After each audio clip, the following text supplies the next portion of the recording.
Good afternoon students. आज हमारा topic है सेल। 9th क्लास का टॉपिक है। इतना पढ़ाऊंगा कि सफिशिएंट होगा ओलंपियाड के लिए और तुम्हारे 9th क्लास के एग्जाम्स के लिए भी। ओलंपियाड भी अगर सेल यहाँ से पढ़ के जाओगे तो सफिशिएंट होगा, दोबारा कहीं से पढ़ने की जरूरत नहीं पड़ेगी। ठीक है, स्टार्ट करते हैं। सेल तो बेसिकली सेल होता क्या है? छोटी छोटी चीज। सेल एक लैटिन लैंग्वेज का वर्ड है जिसका मतलब था एक कमरा, जिसका मतलब होता है एक रूम, छोटे छोटे रूम। सेल का मतलब होता है सेल हमारी बॉडी की basic structural and functional unit भी है। कैसे है सेल एक basic and structural and functional unit? हमारी बॉडी छोटे छोटे सेल से मिलकर बनी हुई होती है और हम उसी चीज़ को लिविंग कहते हैं जो चीज़ सेल की मिलके बनी होती है। तो cell is basic fundamental unit of life. कोई भी लाइफ बिना सेल के एग्जिस्ट नहीं करती है, चाहे प्रोकैरियोट्स हो चाहे यूकैरियोट्स हो। प्रोकैरियोट्स यूकैरियोट्स में डिफरेंस हम आगे बढ़ेंगे जैसे जैसे हम ऑर्गेनेल्स पढ़ते जाएंगे। तो बेसिक फंडामेंटल यूनिट क्या है लाइफ की? सेल। ठीक है, हमारी बॉडी लाखों करोड़ों, मैं सही वर्ड यूज करूँ तो ट्रिलियंस, बिलियन के बाद ट्रिलियन आता है, 100 बिलियन मिलकर ट्रिलियन बनाते हैं। 100 ट्रिलियन सेल्स की हमारी बॉडी बनी हुई है, अप्रोक्सीमेट आइडिया। तो एस्टिमेट कर सकते हो तुम कि सेल कितने छोटे होंगे कि हमारी बॉडी ट्रिलियंस ऑफ सेल की मिलकर बनी हुई होती है। सेल को तुम नेक्ड आइज से नहीं देख सकते, पर जब सेल इकट्ठे हो जाते हैं तो एक टिश्यू बनाते हैं। टिश्यू को तुम नेक्ड आइज से देख सकते हो। टिश्यू इकट्ठे हो जाते हैं तो ऑर्गन बनाते हैं, ऑर्गन को भी ऑब्वियसली तुम नेक्ड आइज से देख सकते हो। और उसके बाद ऑर्गन मिलके ऑर्गन सिस्टम बनाते हैं। एनिमल्स के अंदर यानी कि हमारे अंदर हम एनिमल किंगडम में आते हैं। 5 किंगडम होते हैं लाइफ के, अभी बताऊंगा सेल पढ़ाने से पहले।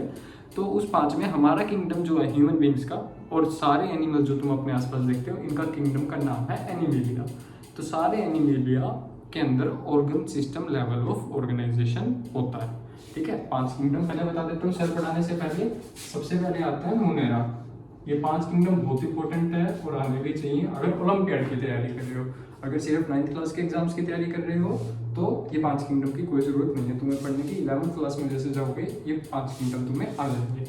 मोनेरा, प्रोटिस्टा, फंजाई, फंजाई के बाद प्लांट, प्लांट्स के बाद एनिमल्स, एनिमल्स थोड़ा छोटा लिखा हूँ। मोनेरा में सारे के सारे बैक्टीरिया आ जाते हैं। इनकी एक खास बात क्यों होती है, इनका अलग किंगडम क्यों बना बैक्टीरिया का? क्योंकि इनके न्यूक्लियस के अराउंड न्यूक्लियर मेम्ब्रेन नहीं होती। वही मैं बताऊंगा, न्यूक्लियर मेम्ब्रेन जिनमें नहीं होती उनको प्रोकैरियोट्स कहते हैं। जैसे जैसे हम आगे बढ़ते जाएंगे चैप्टर में तुम्हें आती जाएगी ये चीज़। पर इनके अंदर न्यूक्लियर मेम्ब्रेन नहीं होती तो इन्हें अलग कर दिया। प्रोटिस्टा के अंदर, इन सभी के अंदर, बाकी सभी के अंदर न्यूक्लियर मेम्ब्रेन होती है और इनको बोलते हैं यूकैरियोट्स। ये यूकैरियोट्स वर्ड बहुत इंपॉर्टेंट है और आना भी चाहिए। यूकैरियोट्स और एरा को बोलते हैं प्रोकैरियोट्स।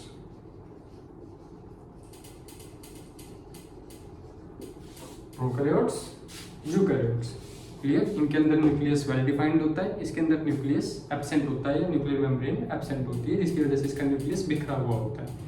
इन सभी के अंदर डीएनए मिलता है और डीएनए हमारा जेनेटिक मटेरियल भी है। इसका डीएनए इसके साइटोप्लाज्म में ऐसे बिखरा हुआ रहता है।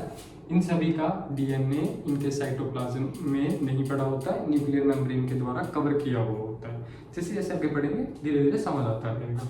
ठीक है, प्रोटिस्टा में सारे 1 सेल के ऑर्गेनिज्म आते हैं। तुमने अमीबा बनाया होगा 8th क्लास में। प्रोटिस्टा में सारे 1 सेल के ऑर्गेनिजम्स आते हैं। फंजाई तुमने घर पे देखा होगा, इसको हिंदी वर्ड है इसका उल्ली। जो तुम्हारी ब्रेड को अगर तुम ओपन छोड़ दोगे तो उस पर उल्ली लग जाती है, वो जनरली फंजाई होती है। प्लांट्स देखे होंगे, मूव नहीं कर सकते, तुम्हारे आसपास बहुत सारे दिखेंगे। एनिमल्स तुम खुद हो। एनिमल्स का मतलब एनिमल नहीं है, जानवर नहीं है। एनिमल्स एक किंगडम है 5 किंगडम में से, जिसके अंदर सारे ऐसे ऑर्गेनिजम्स आते हैं जो एक जगह से दूसरी जगह मूव कर सकते हैं। अब तुम कहोगे सर अमीबा भी मूव कर सकता है, तो उसे प्रोटिस्टा में क्यों डाला? क्योंकि वो जो अमीबा है वो सिंगल सेल का यूकैरियोट है, वो एक सेल का ही होता है। इसलिए सारे सिंगल सेल को, प्रोकैरियोट्स को, सारे सिंगल सेल को हमने प्रोटिस्टा में डाला, प्रोकैरियोट्स को हमने मोनेरा में डाला। क्या इतनी बात क्लियर हुई मेरी सभी को? ठीक है, अब थोड़ा सेल पे चलते हैं। ये बेसिक बात भी पता होनी चाहिए कि अगर ओलंपियाड की तैयारी कर रहे हो तो। अब बात करते हैं तुम्हारे पास सेल की। सेल बनाते हैं सबसे पहले तो अलग अलग शेप। चलो इसको भी छोड़ो अभी, इससे पहले एक और बात बताता हूँ। सेल हमारी बॉडी में हर एक सेल अपना एक पर्टिकुलर फंक्शन करता है। जैसे कि मान लो मेरी स्किन से मैंने एक सेल निकाला, उसका काम क्या होगा, मुझे प्रोटेक्शन प्रोवाइड करना। वो थोड़ा टफ होना चाहिए सेल, क्यों? क्योंकि उसको स्किन में से कुछ भी अंदर नहीं जाने देना। स्किन पे कोई चोट लगे तो उसको प्रोटेक्ट करना है अंदर के ऑर्गन्स को।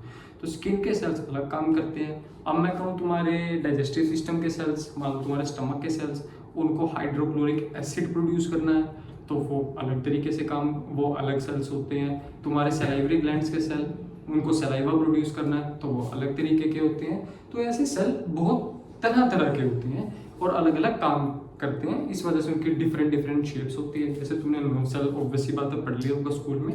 नर्व सेल सबसे लॉन्गेस्ट सेल होता है। उसका लॉन्ग होने का रीजन क्या है? क्योंकि उसको मैसेज, मान लो मेरे हाथ से लेके मेरे ब्रेन तक मैसेज लेके जाना, तो उसका लंबा होना जरूरी है ताकि मैसेज यहाँ से लेके मेरे ब्रेन तक पहुँचा सके, या मेरे ब्रेन से लेके हाथ तक मैसेज पहुँचा सके, तो उसका लंबा होना जरूरी है। ठीक है। और अगर कोई सेल ऐसा है जिसको छोटी सी जगह पे रहना है तो उसका साइज ऑब्वियसली बात है छोटा होगा। तो सेल अलग अलग तरह के होते हैं, अलग अलग शेप के होते हैं। इस वे में भी हम उसे क्लासीफाई कर सकते हैं। जैसे हमारी बॉडी में बताता हूँ, एक होते हैं फैट सेल्स। फैट सेल्स होते हैं, उनका न्यूक्लियस साइड पे चला जाता है। उनका न्यूक्लियस, जनरली सेल का न्यूक्लियस बीच में होता है, पर फैट सेल का न्यूक्लियस साइड पे क्यों चला जाता है? इसका कारण है क्योंकि उन्हें बीच में फैट को स्टोर करना होता है। यहाँ पे फैट्स को स्टोर करना होता है, इसलिए उनका न्यूक्लियस साइड में चला जाता है ताकि वो आसानी से फैट को स्टोर कर पाए। अगर न्यूक्लियस बीच में होगा, न्यूक्लियस के आसपास सारा फैट डिपॉजिट हो जाएगा, न्यूक्लियस को काम करने में दिक्कत आएगी। तो इस वजह से फैट्स, इनको एडिपोसाइट्स भी बोलते हैं। एडिपोज का मतलब फैट ही होता है, एडिपोज सेल्स। एडिपोसाइट्स भी बोल सकते हैं। साइट्स का मतलब साइट्स वर्ड्स कहीं पे आ जाए उसका मतलब भी होता है सेल, एडिपोज सेल्स। और साइट्स का मतलब एडिपोसाइट्स का है, उसका मतलब भी एडिपोज सेल। एडिपोज का मतलब फैट होता है, तो कहीं पे भी एडिपोज सेल हो मतलब वो फैट स्टोर करने वाला सेल है। अब न्यूरॉन्स की बात करते हैं। न्यूरॉन्स को मैसेज लेके जाना होता है तो वो काफी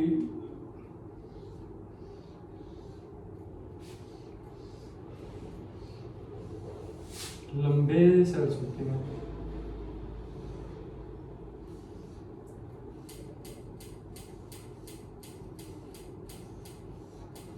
कुछ इस तरीके से दिखते हैं हमारे न्यूरॉन्स। इनके बीच में होता है हमारा क्या, न्यूक्लियस। ठीक है। यहाँ पे बाल जैसे स्ट्रक्चर निकले हुए होते हैं जिनको कहते हैं हम डेंड्राइट्स।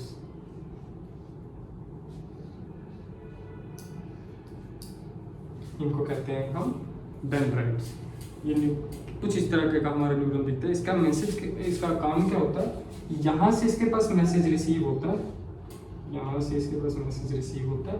ये इस मैसेज को ट्रांसपोर्ट करके इस एंड तक पहुंच जाता है। इस एंड पे अगले न्यूरॉन के डेंड्राइट जुड़े हुए होते हैं। यहाँ पे अगला न्यूरॉन आता है, फिर ये मैसेज अगले न्यूरॉन के पास आ जाता है। ऐसे करते करते काफी सारे न्यूरॉन्स लाइन में लगे हुए होते हैं और मैसेज एक न्यूरॉन से अगले न्यूरॉन, फिर अगले न्यूरॉन करते करते हमारे ब्रेन तक पहुंचता है। न्यूरॉन की लेंथ जनरली 1 मीटर लेंथ के होते हैं न्यूरॉन्स। इसकी जो लेंथ होती है 1 मीटर होती है और ये हमारी बॉडी का लॉन्गेस्ट सेल है। लॉन्गेस्ट सेल है। इस पार्ट को न्यूरॉन के बोलते हैं एक्सोन। याद रखना, काफी ज्यादा इंपॉर्टेंट है एक्सोन पार्ट। इसको बोलते हैं डेंड्राइट्स। डेंड्राइट्स, एक्सन, इसको बोलते हैं सेल टर्मिनल। यहाँ टर्मिनल का मतलब होता है जहां पे कोई चीज खत्म हो जाए। यहाँ पे सेल खत्म हो गया इसलिए इसको बोलते हैं सेल टर्मिनल। क्लियर हुई मेरी इतनी बात सभी को? चलो फिर आगे चलते हैं।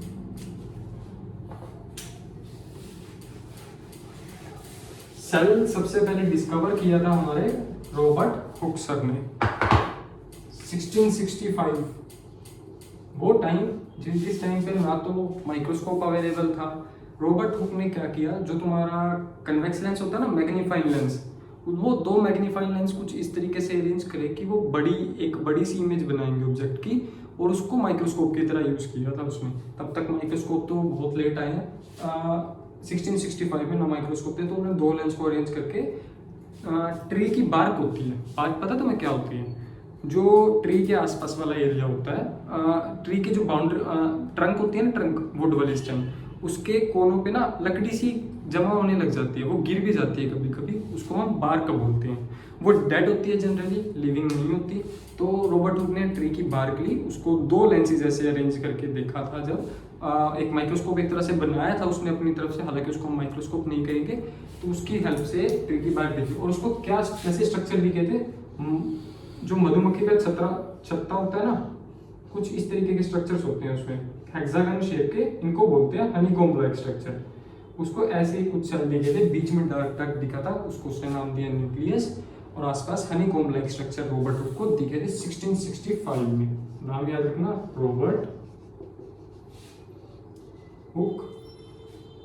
और इसमें डेड सेल डिस्कवर किया है, लिविंग। ट्री की बार्क होती है डेड, ऑब्वियसली फिर उसको डेड सेल ही दिखेंगे, तो ये हो गए इसके डेड सेल्स। डेड सेल्स उसने डिस्कवर किए रॉबर्ट हुक ने, ठीक है। कुछ हनीकॉम्ब लाइक स्ट्रक्चर भी लिख देता हूं मैं, हनीकॉम्ब लाइक स्ट्रक्चर उसे देखने को मिले थे।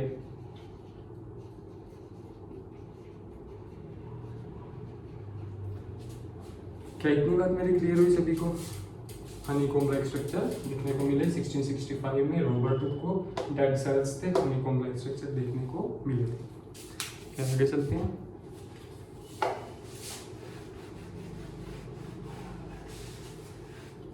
अब बात करते हैं, एक सेकंड में पानी पी लो बच्चों।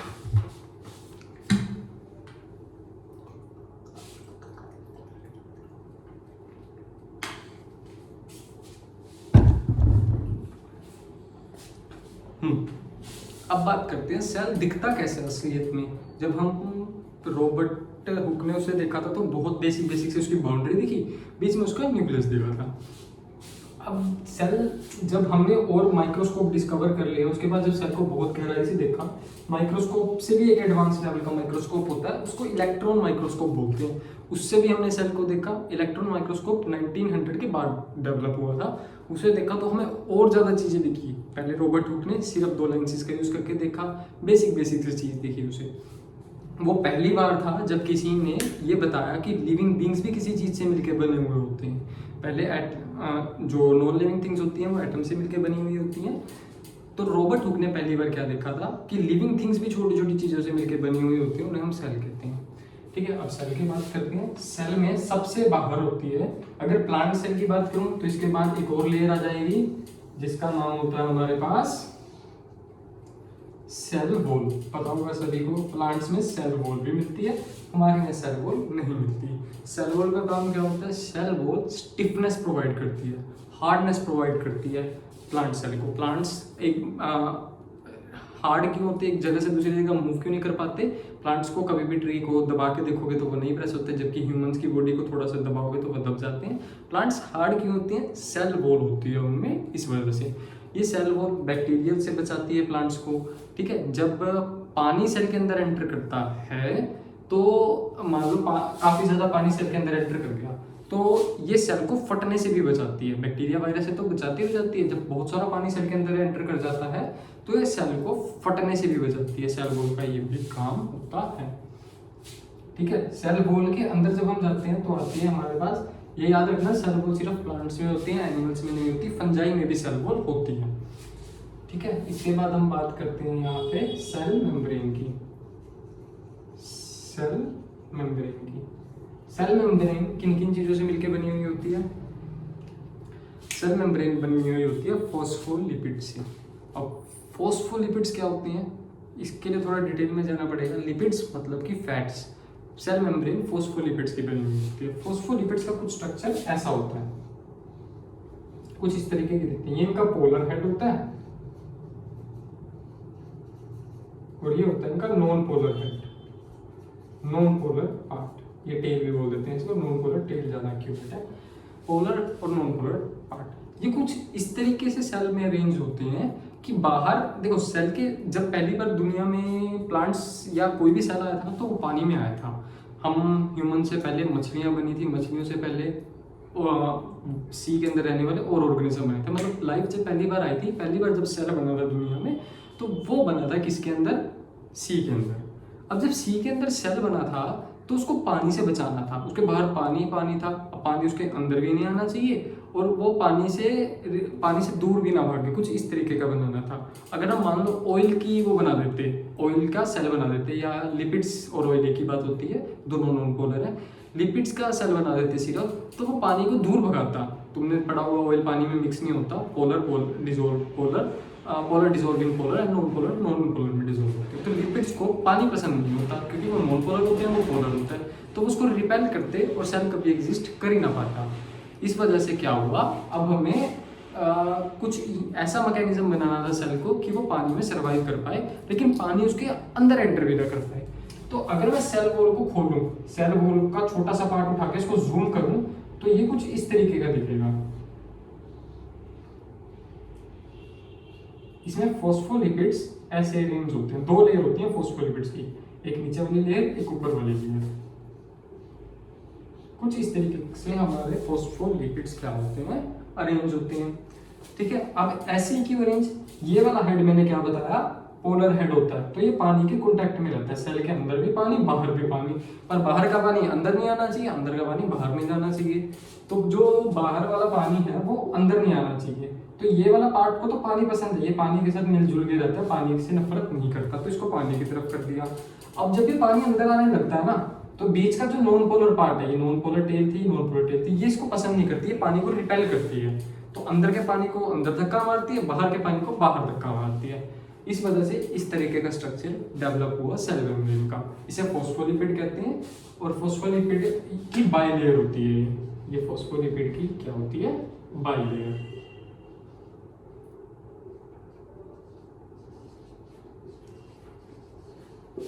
दो लेयर है फॉस्फोलिपिड्स की, एक ऊपर वाली और एक नीचे वाली।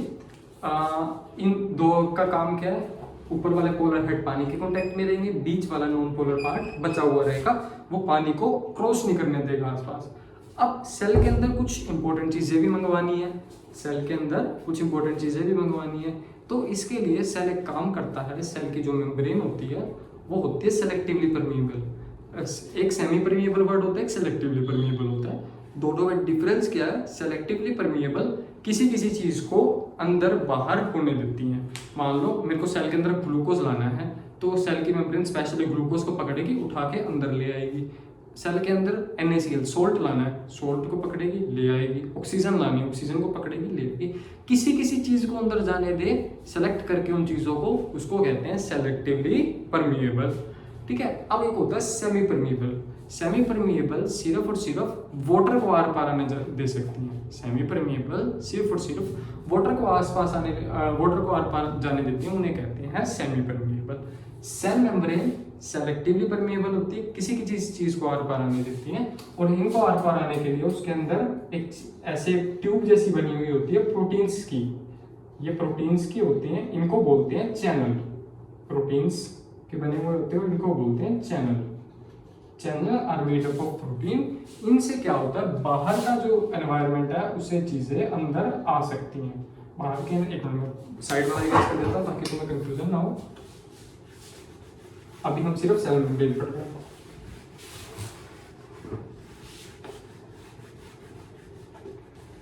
ठीक है, ये सेल मेम्ब्रेन है। सेल मेम्ब्रेन एक छोटा सा पार्ट है, इसके ये पूरा सेल कंटिन्यू हो जाएगा, और यहाँ से कुछ चीजें सेल के अंदर एंटर कर जाती हैं इन चैनल्स के थ्रू। अब चैनल्स भी 2 तरह के होते हैं। ठीक है, एक जो एनर्जी का यूज करके ट्रांसपोर्ट करें, एक जो एनर्जी का यूज करके ट्रांसपोर्ट ना करें। जो एनर्जी का यूज करते हैं उनको तो हम चैनल्स, जो एनर्जी का यूज नहीं करते, अपने आप, जिनसे मान लो बाहर ग्लूकोज था, ग्लूकोज अपने आप अंदर आ गया, तो इसको कहते हैं प्रोटीन के चैनल, प्रोटीन के चैनल्स, सिर्फ और सिर्फ चैनल्स। ठीक है, अब अगर ये काम कोई ऐसी चीज, कोई ऐसा पार्ट करता है जो एनर्जी का यूज करता है, ये ATP का यूज करके चीजों को आर पार जाने देता है, ये ATP का यूज करके चीजों को आर पार जाने देता है, ऐसे चैनल्स को हम कहते हैं पंप। तुम्हारे घर में जो वाटर पंप होता है पानी को खींच के एक जगह से दूसरी जगह लेके जाता है, बेस्ट एग्जांपल है वो, पर वो इलेक्ट्रिसिटी का यूज़ करता है, इसीलिए हम उसको पंप कहते हैं। ठीक है, अगर वो इलेक्ट्रिसिटी का यूज़ ना करता और पानी को जाने देता तो हम उसको कहते हैं क्या, चैनल। अगर एनर्जी का यूज़ हुआ तो पंप, अगर एनर्जी का यूज़ नहीं हुआ तो क्या होता है, चैनल। क्या इतनी बात मेरी क्लियर हुई सभी को? क्लियर?